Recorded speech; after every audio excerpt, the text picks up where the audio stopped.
कक्षा 10वीं में सभी छात्रों का मैं भागवत कदम तहे दिल से स्वागत करता हूं। बच्चों, आज हम संचयन भाग 2 का पाठ, सबसे पहला पाठ जो है हरिहर काका, इसके बारे में अधिक जानकारी लेंगे। प्रस्तुत पाठ मिथिलेश्वर द्वारा रचित है। इस पाठ में उन्होंने स्पष्ट किया है कि आज़ादी के बाद ग्रामीण जीवन वास्तव में कितना भयानक, भयावह और जटिल हो गया है। बदलाव के नाम पर आम लोगों के शोषण के तरीके बदल गए हैं। इस पाठ में मिथिलेश्वर जी ने हरिहर काका के बहाने ग्रामीण पारिवारिक जीवन में ही नहीं अपितु हमारी आस्था के प्रतीक धर्म स्थानों और धर्म ध्वजा धारकों में भी जो स्वार्थी मनोवृत्ति घर करती जा रही है उसे दर्शाया है। हरिहर काका एक वृद्ध तथा निसंतान व्यक्ति है। वैसे तो उनका संयुक्त परिवार है, लेकिन उनकी ज़मीन जो कि 15 बीघे है और उसके कारण ही उनके रिश्तों में दरार पड़ी है। गांव के लोग कुमार्ग पर न चले, इसकी शिक्षा देने के लिए जो ठाकुर बारी है, लेकिन हरिहर काका के लिए परिवार और ठाकुर बारी दोनों ही काल और विकराल बन जाते हैं। न परिवार को हरिहर काका की चिंता है, न ही ठाकुर बारी के मठाधीश को। दोनों का लक्ष्य एक ही है, किसी भी तरह हरिहर काका की जमीन हथियाना। इसलिए परिवार के लोगों और ठाकुर बारी के मठाधीश ने हरिहर काका की जमीन हथियाने के लिए छल, कपट और बल सबका सहारा लिया है। पारिवारिक संबंधों में भ्रातृभाव को कुचलती, बेदखल करती हुई तथा पांव पसारती जा रही स्वार्थ लोलुपता तथा धर्म की आड़ में फलने फूलने वाले कुकर्म तथा हिंसा वृत्ति को बेपर्दा करती हुई यह कहानी आज के ग्रामीण जीवन की नहीं बल्कि शहरी जीवन की भी यथार्थता भी उजागर करती है। तो प्रस्तुत हम पाठ देखेंगे हरिहर काका। हरिहर काका की यहाँ से मैं अभी लौटा हूँ। कल भी उनके यहाँ गया था, लेकिन न तो वह कल ही कुछ कह सके, न आज ही। दोनों दिन उनके पास मैं देर तक बैठा, लेकिन उन्होंने कोई बातचीत नहीं की। जब उनकी तबीयत के बारे में पूछा तब उन्होंने सिर उठाकर एक बार मुझे देखा, फिर सिर झुकाया तो दोबारा मेरी ओर नहीं देखा। हालांकि उनकी एक ही नज़र बहुत कुछ कह गई। जिन यंत्रणाओं के बीच वो घिरे थे और जिस मनस्थिति में जी रहे थे, उसमें आंखें ही बहुत कुछ कह देती हैं, मुंह खोलने की जरूरत नहीं पड़ती। तो यहाँ पर मिथिलेश्वर अपना अनुभव बता रहे हैं कि हरिहर काका की यहाँ से लेखक अभी लौटे हैं और कल भी हरिहर काका के यहाँ जब गए थे, लेकिन उन्होंने हरिहर काका ने कुछ कहा नहीं। दोनों ही दिन वो हरिहर काका के पास बैठे रहे, लेकिन कोई बातचीत नहीं हो सकी। हरिहर काका कुछ कहते ही नहीं थे। जब उनकी तबीयत के बारे में जब पूछा तब उन्होंने सिर उठाकर देखा और एक बार उन्होंने सिर झुकाया तो दोबारा लेखक की ओर देखा ही नहीं। हालांकि उनकी एक नज़र बहुत कुछ कह देती थी। जिन दुखों में, जिन विवशताओं में, जिन यंत्रणाओं के बीच वो घिरे थे और जिस मनस्थिति से जा रहे थे, उसमें आंखें ही बहुत कुछ उनकी कह दे रही थी। मुंह खोलने की जरूरत नहीं पड़ती थी हरिहर काका को। तो लेखक बता रहे हैं कि हरिहर काका की जो भी मन की पीड़ा जो है वो उनकी नज़र में ही दिख रही थी। हरिहर काका की ज़िंदगी से मैं बहुत गहरे में जुड़ा हूँ। लेखक उनका परिचय बता रहे हैं कि उनके साथ मेरा किस तरीके से गहरा जुड़ाव रहा है। अपने गांव में जिन चंद लोगों को मैं सम्मान देता हूँ, उनमें हरिहर काका भी एक है। जिन लोगों को मैं सम्मान देता हूँ, जिन लोगों को मैं मानता हूँ, उसमें हरिहर काका है। हरिहर काका के प्रति मेरी आसक्ति का अर्थ है लगाव। आसक्ति का अर्थ है लगाव। हरिहर काका के प्रति मेरी आसक्ति थी, लगाव था कि अनेक व्यवहारिक और वैचारिक उसमें कारण है। उनका लगाव क्यों है उसके पीछे बहुत कारण है, वैचारिक है, व्यवहारिक कारण है। उनमें प्रमुख कारण दो है। लेखक कह रहे हैं उनके साथ मेरा लगाव इसलिए था, उसके कारण दो है। एक तो यह कि हरिहर काका मेरे पड़ोस में रहते हैं। एक कारण था लगाव का कि हरिहर काका लेखक के पड़ोस में रहते थे, और दूसरा कारण यह था कि उनकी माँ बताती है कि हरिहर काका बचपन से मुझे बहुत दुलार करते थे। लेखक कह रहे हैं कि मुझसे बहुत प्यार करते थे, दुलार करते थे हरिहर काका, इसलिए मुझे उनके ऊपर एक लगाव था, एक आसक्ति थी। अपने कंधों पर बैठाकर वो मुझे गांव में घुमाया करते थे। एक पिता अपने बच्चों को जितना प्यार करता है, उससे कहीं ज़्यादा प्यार हरिहर काका मुझे करते थे। लेखक अपना परिचय इधर बता रहे हैं। और जब मैं सयाना, सयाना का अर्थ है जब मैं बड़ा हो गया, जब मुझे कुछ जो जो योग्य है अयोग्य है उसकी जब मुझे पहचान हुई, यानी कि मैं जब सयाना हुआ, तब मेरी पहली दोस्ती हरिहर काका के साथ हुई थी।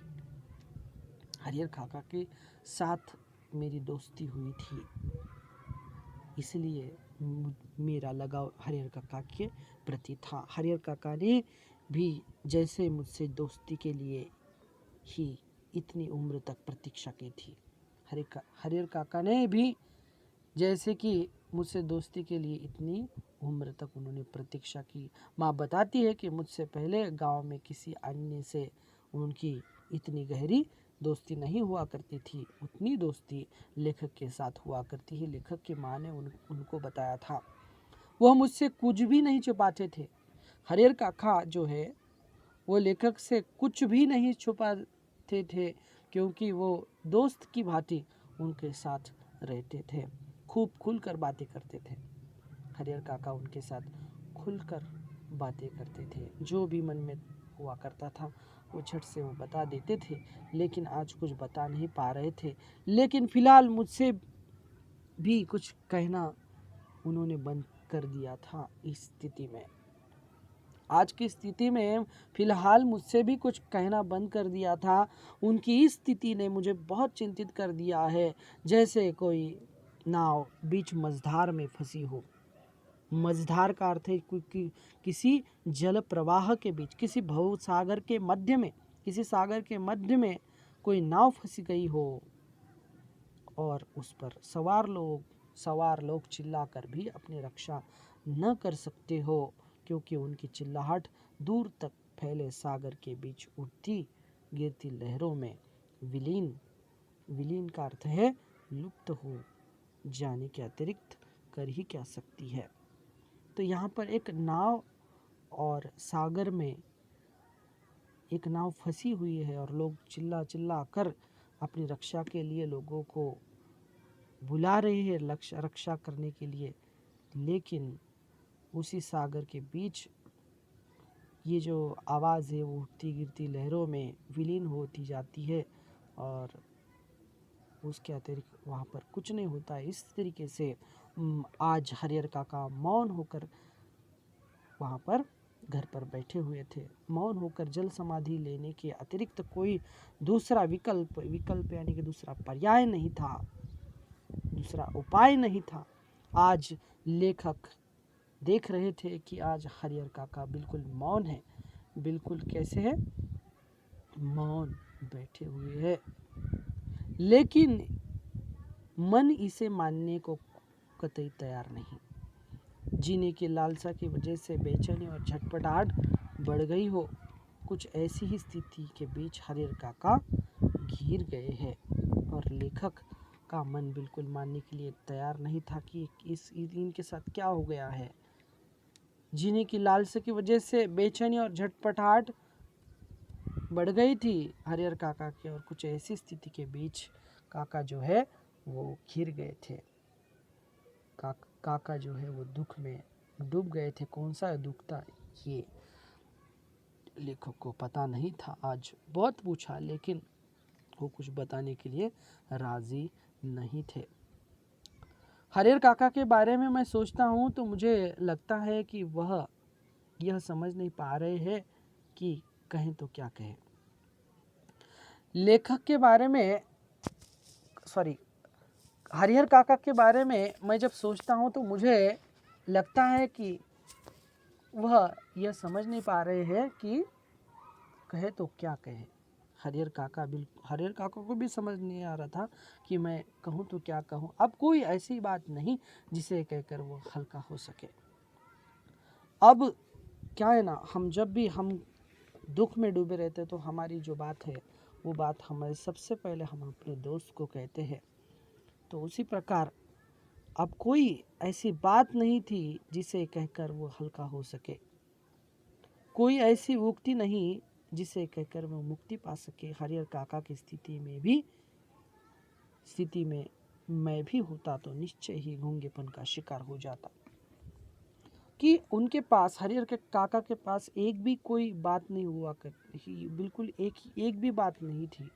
अब काका इस स्थिति में कुछ कहना नहीं चाहते थे और लेखक कह रहे हैं उनकी जगह मैं भी होता तो मैं भी इस गूंगेपन का शिकार हो जाता, मैं कुछ कह नहीं पाता।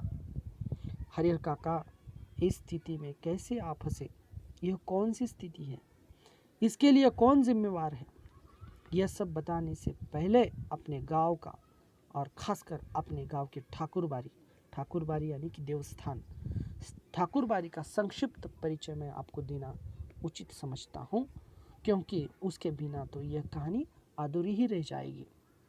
यहाँ पर मिथिलेश्वर कह रहे हैं कि हरिहर काका की स्थिति के बारे में मैं आपको बताऊंगा कि हरिहर काका किस स्थिति में फंसे हुए हैं, कौन सी स्थिति थी वो, इसके लिए कौन जिम्मेदार, ये भी मैं बताऊंगा। लेकिन गांव का और खासकर अपने गांव की जो ठाकुरबाड़ी यानी कि अपने देवस्थान का मैं संक्षिप्त यानी कि थोड़ा सा परिचय आपको देना उचित समझता हूँ, योग्य समझता हूँ, क्योंकि उसके बिना ये कहानी बिल्कुल अधूरी रह जाएगी। तो सबसे पहले मिथिलेश्वर अपने गांव के देवस्थान यानी कि ठाकुरबाड़ी के बारे में बता रहे हैं कि मेरा गांव कस्बाई शहर आरा से 40 किलोमीटर की दूरी पर है। हसन बाजार बस स्टैंड के पास। गांव की कुल आबादी 2,500-3 हजार होगी। गांव में 3 प्रमुख स्थान हैं। गांव के पश्चिम किनारे का बड़ा सा तालाब, गांव के मध्य स्थित बरगद का पुराना वृक्ष और गांव के पूरब में ठाकुरबाड़ी का यानी कि ठाकुर जी का एक विशाल मंदिर जिसे गांव के लोग ठाकुरबाड़ी कहते हैं। यहाँ पर परिचय बता रहे हैं मिथिलेश्वर की मेरा गांव कस्बाई शहर आरा के 40 किलोमीटर दूरी पर है। हसना बाजार बस स्टैंड के पास मेरा गांव है। गांव की कुल आबादी 2,500-3 हजार होगी और गांव में प्रमुख स्थान है। तो गांव के पश्चिम किनारे एक बड़ा सा तालाब है और गांव के मध्य स्थित बरगद का पुराना वृक्ष है और गांव के पूर्व में ठाकुर जी का विशाल मंदिर जिसे गांव के लोग क्या कहते हैं, ठाकुरबाड़ी कहते हैं। गांव में इस ठाकुरबाड़ी की स्थापना कब हुई इसकी ठीक जानकारी किसी को नहीं। ये देवस्थान कब हुआ, इसकी संस्थापना कब हुई, ये किसी को पता नहीं। इस संबंध में गांव में जो भी कहानी प्रचलित है वह यही है कि वर्षों पहले यह गांव पूरी तरह बसा नहीं था। यह गांव जो है वो पूरी तरह बसा नहीं था। कहीं से एक संत आकर इस स्थान पर झोपड़ी बना कर रहने लगे थे। वह सुबह शाम यहाँ ठाकुर जी की पूजा करते थे, लोगों से मांग कर खा लेते थे और पूजा पाठ की भावना लोगों के मन में जागरूक करते थे। बाद में लोगों ने चंदा करके यानी कि पैसा जमा करके यहाँ ठाकुर जी का एक छोटा सा मंदिर बनवा दिया। फिर जैसे जैसे गांव बसता गया और आबादी बढ़ती गई, मंदिर के कलेवर में यानी कि मंदिर का विस्तार जो है वो होने लगा। गांव लोग ठाकुर जी को मनौती मनाते कि पुत्र हो, मुकदमे में विजय हो, लड़की की शादी अच्छे घर में तय हो, लड़के को नौकरी मिल जाए। फिर इसमें जिनको सफलता मिलती वो खुशी से ठाकुर जी पर रुपए जेवर अनाज चढ़ाते। अधिक खुशी होती तो ठाकुर जी के नाम अपने खेत का छोटा सा टुकड़ा लिख देते। यह परंपरा आज तक जारी है। तो मिथिलेश्वर कह रहे हैं कि गांव में जो ठाकुरबाड़ी है, ठाकुरबाड़ी के बारे में जब बता रहे थे तब उन्होंने कहा कि ठाकुरबाड़ी की स्थापना कब हुई ये किसी को भी पता नहीं है। लेकिन यहाँ गांव से पहले यानी कि गांव का भी निर्माण नहीं हुआ था। उससे पहले एक संत यहाँ इस गांव में आया और ठाकुरबाड़ी यहाँ पर एक झोपड़ी बनाकर रहने लगा। सुबह शाम यहाँ ठाकुर जी का पूजा करता था, लोगों से मांग कर यहाँ पर पूजा पाठ करता था और लोगों से मांग कर वो खाना खा लेता था और चंदा इकट्ठा करके उसने छोटा सा मंदिर बनवा दिया और मंदिर बनवाने के बाद मंदिर का कलेवर का विस्तार हो गया। धीरे धीरे लोग वहाँ पर बसने लगे। वहाँ पर लोग मन्नती मांगने के लिए आते थे। किसी को पुत्र के बारे में वो लोग मन्नत मनाते और कुछ लोग मुकदमे में विजय हो इसलिए वहाँ पर आते थे। लड़की की शादी हो जाए, लड़के को नौकरी मिल जाए, इस तरीके से लोग मन्नत मांगते थे ठाकुर जी को। और जब जिनकी मन्नत पूरी हो जाती थी तो लोग उसके ऊपर ठाकुर जी के ऊपर पैसा चढ़ा देते थे, रुपए जेवर जो भी है वो चढ़ा देते थे।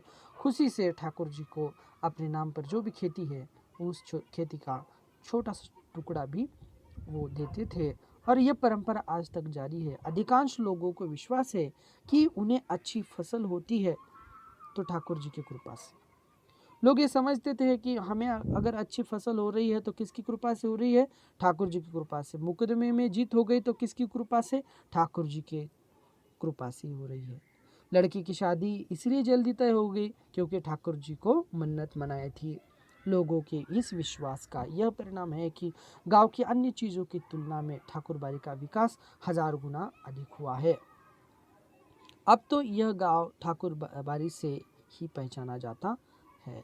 यह ठाकुरबाड़ी न सिर्फ मेरे गांव की एक बड़ी और विशाल ठाकुरबाड़ी है बल्कि पूरे इलाके में इसकी जोड़ की दूसरे ठाकुरबाड़ी नहीं। ठाकुरबाड़ी के नाम पर 20 बीघे खेत है। ठाकुरबाड़ी के नाम पर कितने खेत है? कितने बीघे खेत है? 20 बीघे खेत है। और धार्मिक लोगों की एक समिति है वहाँ पर उस देवस्थान में। ये धार्मिक जो लोग हैं उनकी एक समिति है जो ठाकुरबाड़ी की देख रेख संचालन का अर्थ है कि उसको चलाने की जिम्मेदारी उन्होंने ली है। और उसके लिए प्रत्येक 3 साल पर एक महंत और पुजारी की नियुक्ति होती है। नियुक्ति का अर्थ है वहाँ पर लगाना, वहाँ पर काम के लिए किसी व्यक्ति को अपॉइंट करना, नियुक्त करना। तो हर 3 साल पर एक महंत और एक पुजारी की नियुक्ति हुआ करती थी।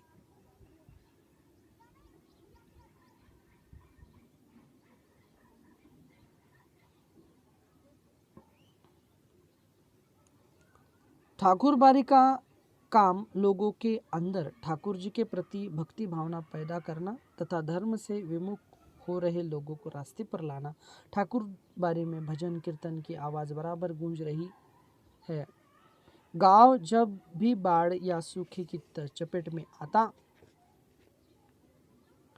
ठाकुरबाड़ी के अहाते में तंबू लग जाता है। लोग और ठाकुरबाड़ी के साधु संत अखंड हरि कीर्तन शुरू कर देते हैं। इसके अतिरिक्त गांव में किसी भी पर्व त्यौहार यानी कि जो भी उत्सव हो, त्यौहार हो, तब ठाकुरबाड़ी से ही शुरुआत हुआ करती थी। ठाकुरबाड़ी से ही शुरुआत हो जाती थी। ठाकुरबाड़ी यानी कि गांव में जब भी बाढ़ सूखा जब भी आता था तो लोग ठाकुरबाड़ी के अहाते तंबू में आ जाते थे और लोग ठाकुरबाड़ी के साधु संत मिलकर क्या करते थे? हरि कीर्तन करते थे, अखंड हरि कीर्तन शुरू कर देते थे। इसके अतिरिक्त गांव में किसी भी पर्व त्यौहार की शुरुआत ठाकुरबाड़ी से होती थी। होली में सबसे पहले गुलाल ठाकुर जी को ही चढ़ाया जाता है। जब भी होली हुआ करती थी, होली का उत्साह हर वर्ष हम मनाते हैं। हर वर्ष जब मनाते थे तब पहले गुलाल जो है वो ठाकुर जी के ऊपर चढ़ाया जाता है। दिवाली का पहला दीप भी ठाकुरबाड़ी में ही जलता है। मिथिलेश्वर यहाँ पर जानकारी दे रहे हैं ठाकुरबाड़ी के बारे में।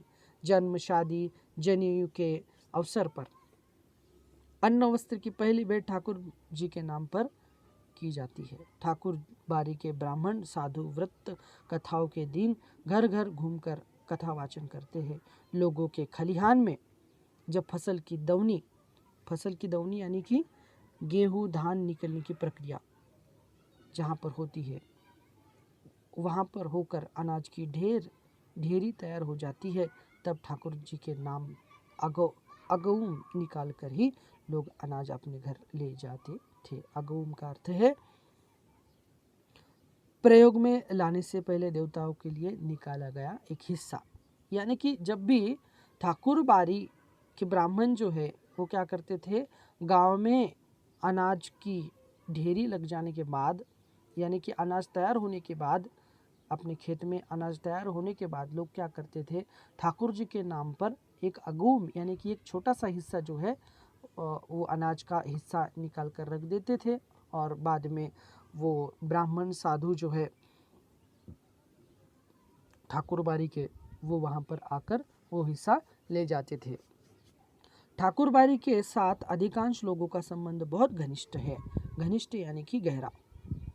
ठाकुर बारी के साथ लोगों का संबंध बहुत घनिष्ठ है और मन और तन दोनों स्तर पर उनके मन में घनिष्ठ संबंध है। कृषि कार्य से अपना बचा हुआ समय वे ठाकुर बारी में ही बिताते हैं। वहाँ के लोग जो है ठाकुर बारी के आसपास, यानी कि लेखक के गांव के जो लोग हैं, वो जब भी कृषि कार्य यानी कि खेत में जब पूरा काम खत्म होने के बाद जो भी समय बचता था, तो लोग वहाँ पर ठाकुर बारी में आकर भजन कीर्तन किया करते थे। ठाकुर बारी में संतों का प्रवचन यानी कि भाषण, उपदेश सुनने के लिए लोग आते थे। वहाँ पर प्रवचन सुन और ठाकुर जी का दर्शन कर वे अपना यह जीवन सार्थक मानने लगते हैं। गांव के लोगों की भावना हुआ करती थी कि भजन पूजन करना चाहिए, और ठाकुर बारी में आकर वो लोग भजन पूजन करते थे, ठाकुर जी का दर्शन करते थे और उससे ही अपना जीवन सार्थक मानते थे। उन्हें यह महसूस होता है कि ठाकुर बारी में प्रवेश करते ही वे पवित्र हो जाते हैं। गांव के लोगों का मानना था कि जब भी हम ठाकुर बारी में प्रवेश करते हैं तब हम पवित्र हो जाते हैं। यह लोगों के मन में भाव था। उनके पिछले सारे पाप अपने आप खत्म हो जाते हैं। ठाकुर बारी में प्रवेश करते ही, ठाकुर जी का दर्शन करते ही सभी पाप धुल जाते हैं, सभी पाप खत्म हो जाते हैं। ये भावना लोगों के मन में थी। परिस्थितिवश हरिहर काका ने ठाकुर बारी में जाना बंद कर दिया है। परिस्थिति नहीं थी हरिहर काका के वहाँ पर जाने की, क्योंकि आज ऐसी स्थिति आई थी कि वो उद्विग्न थे, दुखी थे, और दुखी मन से वो ठाकुर बारी में जाना उन्होंने बंद कर दिया था। पहले वो अक्सर ही ठाकुर बारी में जाते थे। लेखक कह रहे हैं कि पहले वो हरिहर काका जो है वो ठाकुर बारी में जाते थे, वहाँ पर दर्शन करते थे ठाकुर जी का। मन बहलाने के लिए कभी कभी मैं भी ठाकुर बारी में जाता था। लेखक कह रहे हैं मेरा भी मन बहलने के लिए, मेरा भी मन प्रसन्न करने के लिए मैं क्या करता था, ठाकुर बारी में भजन कीर्तन करने के लिए जाता था, सुनने के लिए जाता था। लेकिन वहाँ के साधु मुझे फूटी आँखों नहीं सुहाते, फूटी आँखों नहीं सुहाना, यानी कि अच्छी नज़र से मुझे नहीं देखते थे। काम धाम करने में उनकी कोई रुचि नहीं, काम धाम करने में उनकी कोई रुचि नहीं। ठाकुर जी को भोग लगाने के नाम पर दोनों जून हलवा पूड़ी खाते हैं। और जो ठाकुर बारी के साधु संत जो है वो लेखक को अच्छी नज़र से नहीं देखते थे, और उनका वो जो साधु संत थे वो कुछ काम नहीं करते थे, उनको रुचि नहीं थी, यानी कि वो काम करने में उनका मन नहीं लगता था। ठाकुर जी को भोग लगाने के नाम पर लोगों को कहते थे कि ठाकुर जी को आप नारियल चढ़ाओ, पेड़े चढ़ाओ, जो भी भोग लगाते थे लोग, उसके ऊपर ये लोग क्या करते थे, अपनी मौज करते थे। वो क्या करते थे, वही पेड़े, जो भी चढ़ा हुआ जो भी प्रसाद है वो लोग हलवा पूड़ी जो है वो खाते थे और आराम से पड़े रहते थे। वहाँ के साधु संत, उन्हें अगर कुछ आता है तो सिर्फ बात बनाना आता है। लेखक कह रहे हैं उनको सिर्फ आता है, जो कुछ भी आता है उन साधु संतों को तो सिर्फ बात बनाना आता है। हरिहर काका 4 भाई है, और यहाँ पर देवस्थान के बारे में लेखक ने बताया है। अब हरिहर काका के बारे में मिथिलेश्वर यानी कि लेखक बता रहे हैं कि हरिहर काका 4 भाई है। हरिहर काका के कितने, यानी कि हरिहर काका समेत 4 भाई है। सबकी शादी हो चुकी है। हरिहर काका के अलावा सबके बाल बच्चे हैं। बड़े और छोटे भाई के लड़के काफ़ी सयाने हो गए हैं। 2 की शादियां हो गई है। उनमें से एक पढ़ लिख कर शहर के किसी दफ्तर में क्लर्की करने लगा है। लेकिन हरिहर काका की अपनी देह से कोई औलाद नहीं, यानी कि हरिहर काका को कोई औलाद नहीं थी। हरिहर काका को कोई संतान नहीं थी।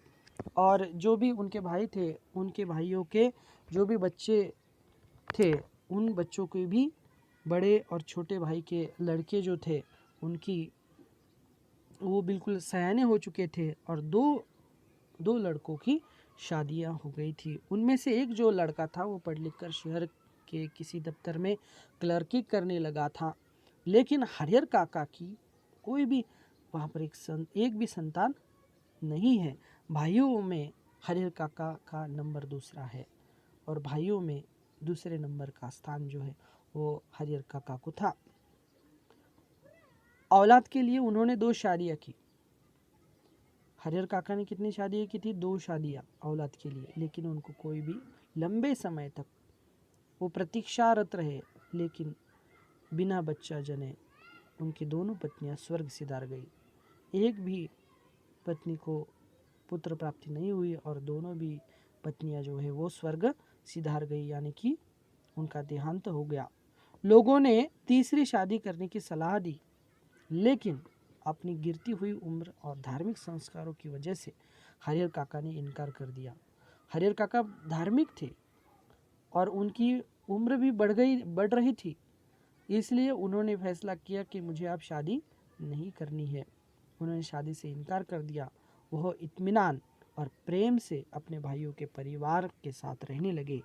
इत्मीनान यानी कि समाधान पूर्वक और प्रेम से अपने भाइयों के साथ वो रहने लगे। वो समझने लगे कि मेरे भाई का परिवार मेरा ही परिवार है, मुझे शादी नहीं करनी है। हरिहर काका के परिवार के पास कुल 60 बीघे खेत हैं। हरिहर काका के परिवार के पास कितने बीघे खेत है? 60 बीघे खेत है। प्रत्येक भाई के हिस्से 15 बीघे पड़ेंगे। प्रत्येक भाई को 15-15 बीघे खेत आता था। कृषि कार्य पर ये लोग निर्भर है, यानी कि कृषि कार्य करने के बाद ही उनका निर्वाह हुआ करता था। शायद इसलिए अब तक संयुक्त परिवार के रूप में ही रहते आ रहे हैं। हरिहर काका के तीनों भाइयों ने अपनी पत्नियों को यह सीख दी थी कि हरिहर काका की अच्छी तरह सेवा करें। तीनों भाइयों ने अपनी पत्नियों को कहा था कि हरिहर काका की अच्छी तरह से सेवा करनी है, समय पर उनको खाना देना है, नाश्ता देना है, किसी बात की तकलीफ नहीं होने देना है। कुछ दिनों तक वे हरिहर काका की खोज खबर लेती रही। वो जो भाइयों की पत्नियां जो है वो उनकी खोज खबर उनका ख्याल रखती थी। फिर उन्हें कौन पूछने वाला। ठहर चौका लगाकर पंखा झलते हुए अपने मर्दों को अच्छे अच्छे व्यंजन खिलाती। यहाँ पर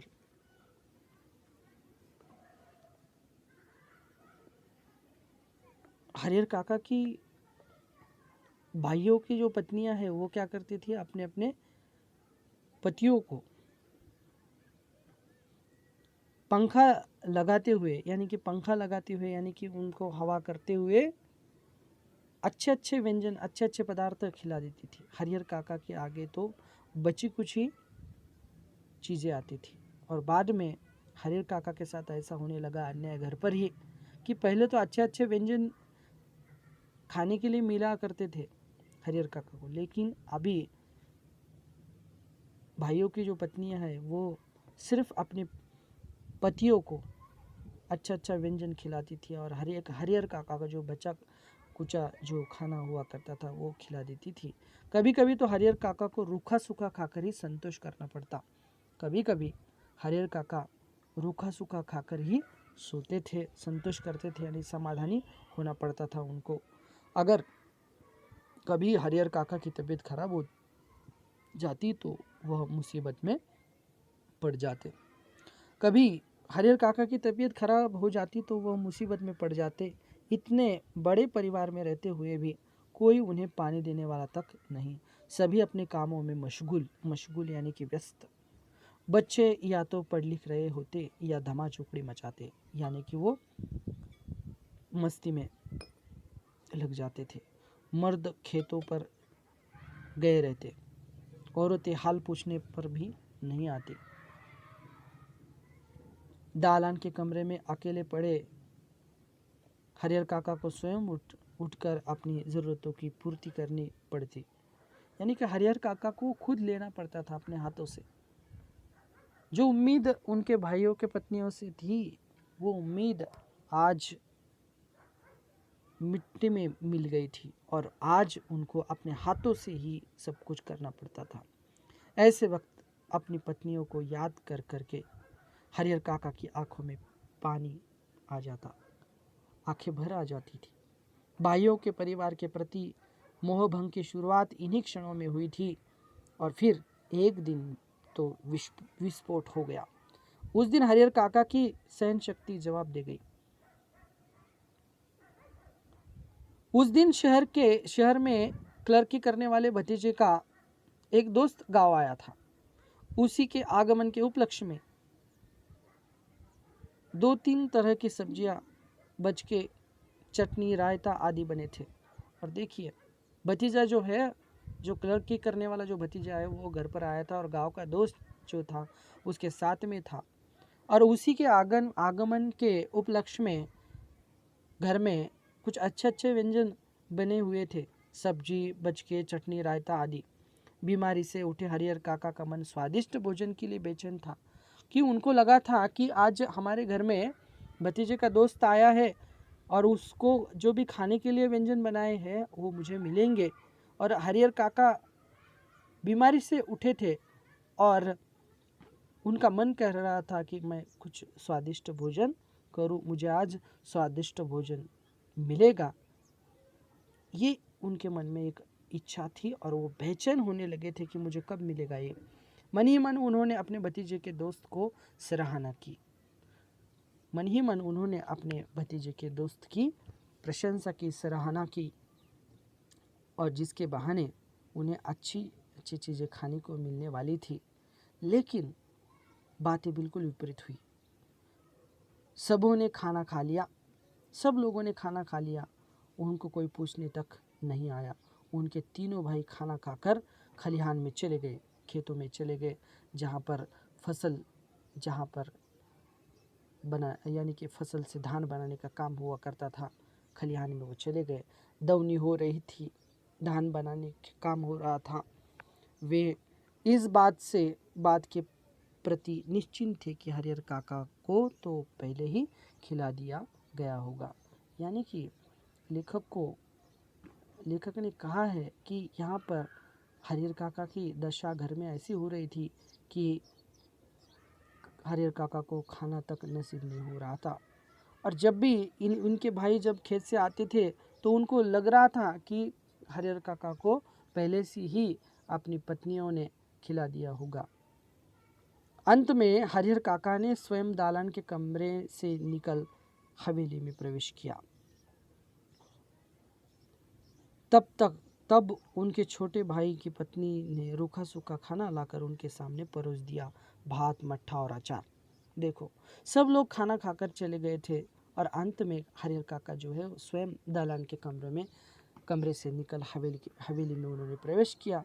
तब तक छोटे भाई की जो पत्नी थी उन्होंने रूखा सूखा खाना लाकर सामने हरिहर काका के सामने परोस दिया था, और भात, मट्ठा और उसमें अचार था। बस हरिहर काका के बदन में तो जैसे आग लग गई। हरिहर काका बिल्कुल आग बबूला हो गए, यानी कि उनको बहुत क्रोध आ गया। उन्होंने थाली उठाकर बीच आंगन में फेंक दी। उन्होंने थाली उठाई, रूखा सूखा उसमें खाना था। हरिहर काका को लगा कि मुझे अच्छा खाना खाने के लिए मिलेगा, लेकिन आज उनको रूखा सूखा खाना मिल गया था, उनकी थाली में परोस दिया गया था। थाली को उन्होंने उठाया और आंगन में फेंक दिया। झन की तेज आवाज के साथ आंगन में थाली गिरी, भात बिखर गया। विभिन्न घरों में बैठी लड़कियां, बहुएं सब एक ही साथ बाहर निकल गई। विभिन्न घरों में, अलग अलग घरों में जो भी लड़कियां थी, बहुएं थी, सब एक साथ बाहर निकल गई घर से और हरिहर काका के गरजते हुए हवेली से दालान की ओर चल पड़े। समझ रही हो कि मुफ्त में खिलाती हो। हरिहर काका जो है गरजते हुए हवेली के दालान की ओर चल पड़े थे और कहने लगे कि समझ रही हो कि मुफ्त में खिलाती हो, तो अपने मन से यह बात निकाल देना, मेरे हिस्से के खेत की पैदावार इसी घर में आती है, उसमें तो मैं 2-4 नौकर रख लूँ, आराम से खाऊं, तब भी कमी नहीं होगी। मैं अनाथ बेसहारा नहीं हूँ। मेरे धन पर तो तुम सब मौज कर रही हो, लेकिन अब मैं तुम सबों को बताऊंगा आदि बात वो कहने लगे। हरिहर काका को बहुत गुस्सा आ गया था कि मैं यहाँ पर 15 बीघे का मालिक होकर भी मेरे हिस्से की जो ज़मीन है, मेरे हिस्से का जो धान है, वो इनके लिए मैं देता हूँ और इनके साथ में रहता हूँ एक अपनेपन के भावना से, लेकिन आज मुझे मेरे भाइयों की पत्नियाँ जो है, उस भाइयों की पत्नियाँ मुझे कुछ खाने के लिए नहीं दे रही है और कुछ रूखा सूखा मुझे खाने के लिए दे रही है, तो इस ऐसा जीना तो बहुत बेकार जीना है। तो इसके खिलाफ हरिहर काका ने आवाज़ उठाकर कहा कि मैं कोई मुफ्त में खाना नहीं खाता हूँ। इधर आपको अगर लगता है कि मैं मुफ्त की खाता हूँ, तो मेरे हिस्से के जो खेत है, खेत की जो पैदावार है इसी घर में आती है, उसमें 2-4 मैं नौकर रख सकता हूँ, आराम से खा सकता हूँ, तब भी मुझे कमी नहीं होगी। मैं अनाथ और बेसहारा नहीं हूँ। मेरे धन पर तो तुम सब लोग क्या कर रहे हो, मौज कर रहे हो, लेकिन अब मैं तुम सब लोगों को बताऊंगा। यह बात जो है हरिहर काका ने बोल कर रख दी। हरिहर काका जिस वक्त सब बोल रहे थे, उस वक्त ठाकुर बाड़ी के पुजारी जी उनके दालान पर विराजमान थे, वहाँ पर उपस्थित थे, वहाँ पर आए हुए थे। वार्षिक हुमाद यानी कि हवन में प्रयुक्त होने वाली सामग्री। वार्षिक हुमाद के लिए वह घी और शकील लेने के लिए वहाँ पर आए हुए थे, वहाँ पर उपस्थित थे। ठाकुर बाड़ी के पुजारी हरिहर काका के दालान में लौटकर उन्होंने महंत जी को विस्तार के साथ सारी बात बताई। जो मंदिर के देवस्थान के जो मुख्य महंत जो थे, उनको इस पुजारी ने सब बात बताई। उनके कान खड़े हो गए, यानी कि वो जागरूक हो गए और वह दिन उन्हें बहुत शुभ महसूस हुआ। वह जो दिन जो था वो बिल्कुल अच्छा लगा। उस दिन को उन्होंने ऐसे ही गुजर जाने देना उचित नहीं समझा। तत्क्षण यानी कि उसी पल, तत्क्षण का अर्थ है उसी पल टीका तिलक लगा, कंधे पर राम नामी लिखा चादर डाल ठाकुर बाड़ी से चल पड़े। और जो महंत जो है, उनको लगा कि अच्छा हुआ कि अब यही मौका है हरिहर काका को पटाने का। हरिहर काका की जो ज़मीन है, वो ज़मीन हम ले सकते हैं। हरिहर काका के घर के लोग अगर उनको अच्छी तरह से खाना नहीं दे रहे, तो हरिहर काका बिल्कुल धार्मिक है और हमारे चंगुल में वो आ सकते हैं, उनकी ज़मीन हमें हमारे देवस्थान को दे सकते हैं। और ये क्षण जो है बिल्कुल गंवाना नहीं चाहिए, इसलिए वो टीका लगाकर कंधे पर रामनामी लिखा हुआ जो चादर होता है पीले रंग का, वो उन्होंने अपने अंग पर डाल दिया और ठाकुर बाड़ी से चल पड़े। संयोग अच्छा था, हरिहर काका के दलान तक नहीं जाना पड़ा, रास्ते में ही हरिहर काका मिल गए थे। गुस्से में घर से निकल वह खलिहान की ओर जा रहे थे। हरिहर काका कहाँ जा रहे थे? खलिहान की ओर, अपने खेत में जा रहे थे। लेकिन महंत जी को उनके घर पर जाना नहीं पड़ा, क्योंकि रास्ते में ही हरिहर काका से भेंट हुई। लेकिन महंत जी ने उन्हें खलिहान की ओर नहीं जाने दिया, अपने साथ ठाकुर बाड़ी पर लेते आए। फिर एकांत कमरे में उन्हें बैठा खूब प्रेम से समझाने लगे, हरिहर, यहाँ कोई किसी का नहीं है, सब माया का बंधन है। तू तो धार्मिक प्रवृत्ति का आदमी है, मैं समझ नहीं पा रहा हूँ कि तुम इस बंधन में कैसे फंस गए। ईश्वर में भक्ति लगाओ, उसके सिवाय कोई तुम्हारा अपना नहीं। पत्नी, बेटे, भाई, बंधु सब स्वार्थ के साथी है।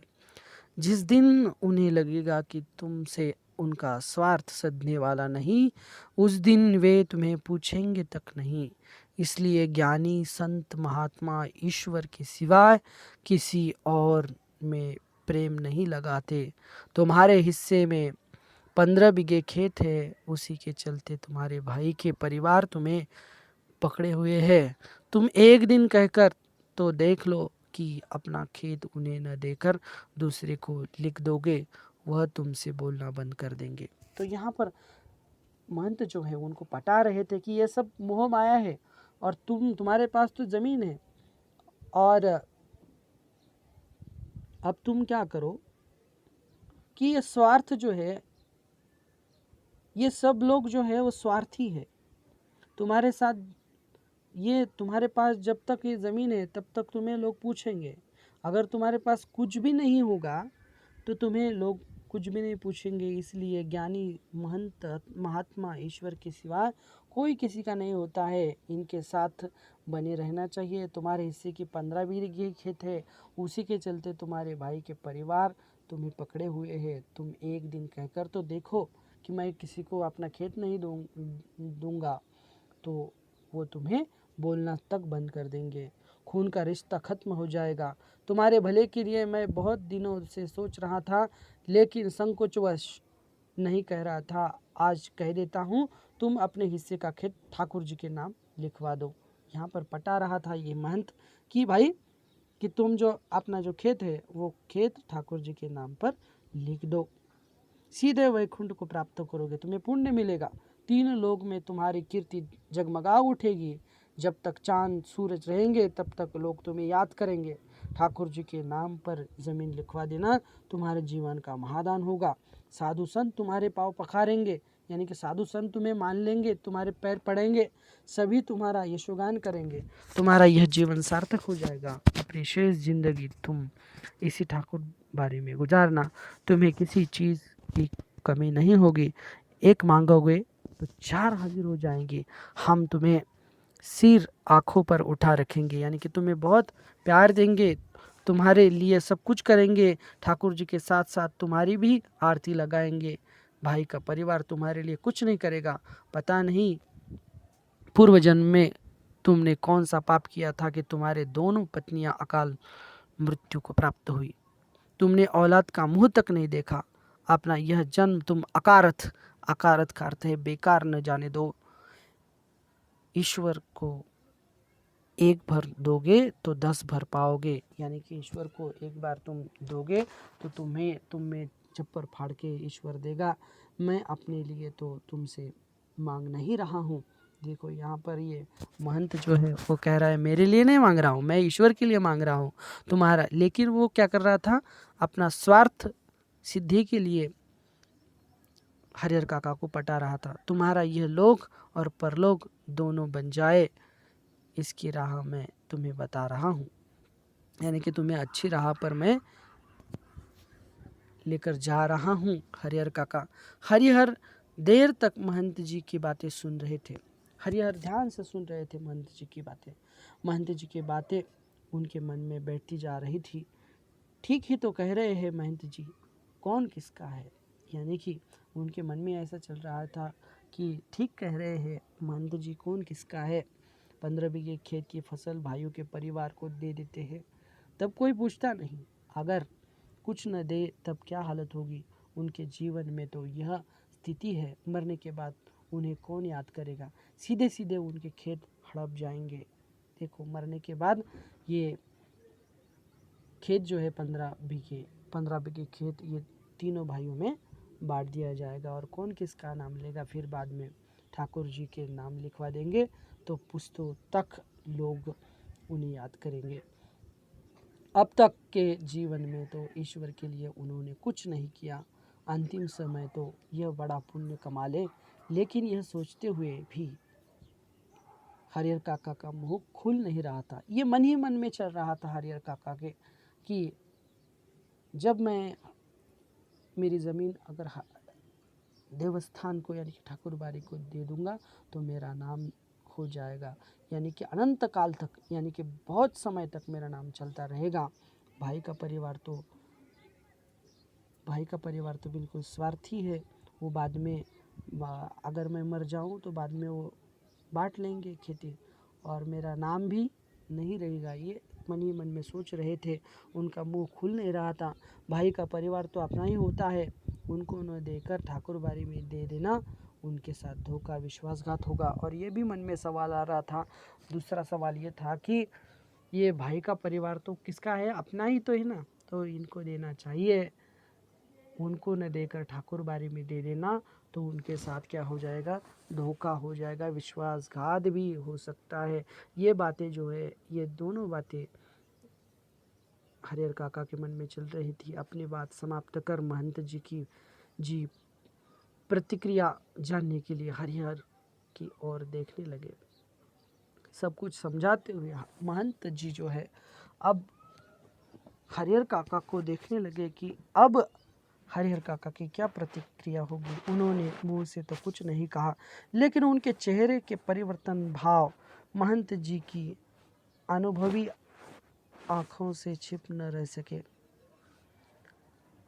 अपनी सफलता पर महंत जी को बहुत खुशी हुई कि अब महंत जी को लगा कि हरिहर काका को मेरे भाव जो है, मेरी मन के भाव जो है वो भा गए हैं। अब हरिहर काका बिल्कुल तैयार हो गए हैं, तो मैं सफल हो गया हूँ। ये खुशी महंत जी को हो रही थी। उनकी आंखों से ही वो जान गए थे कि मैं जो कह रहा हूँ, महंत जी जो कह रहे हैं कि उनका खेत लिखवा दे, तो इस बात पर हरिहर काका की हाँ हो सकती है। ये सफलता को देखते हुए महंत जी को बहुत खुशी हुई। उन्होंने सही जगह वार किया है। सब उसके साथ इसके बाद उसी वक्त ठाकुर बाड़ी के 2 सेवक को बुलाकर आदेश दिया गया कि एक साफ सुथरे कमरे में पलंग पर बिस्तर लगाकर उनके आराम का इंतज़ाम करें। महंत जी ने उसी वक्त ठाकुर बाड़ी के जो सेवक थे उनको बुलाया, उनको आदेश दिया कि अभी एक पलंग लगवाना है और बिस्तरा लगाकर उनका आराम का इंतज़ाम करें। फिर तो महंत जी के कहने में जितना समय लगा था उससे कम समय में ही सेवकों ने हरिहर काका के मना करने के बावजूद उन्हें एक सुंदर कमरे में पलंग पर जा लिटाया और महंत जी उन्होंने पुजारी जी को यह समझा दिया कि हरिहर के लिए विशेष रूप से भोजन की व्यवस्था करे। हरिहर काका को महंत जी एक विशेष उद्देश्य से ले गए थे, इसलिए ठाकुर बाड़ी में चहल पहल शुरू हो गई और ठाकुर बाड़ी में भी चर्चा होने लगी थी कि अब ये क्या करेंगे, महंत जी हरिहर काका की ज़मीन हड़प ही लेंगे।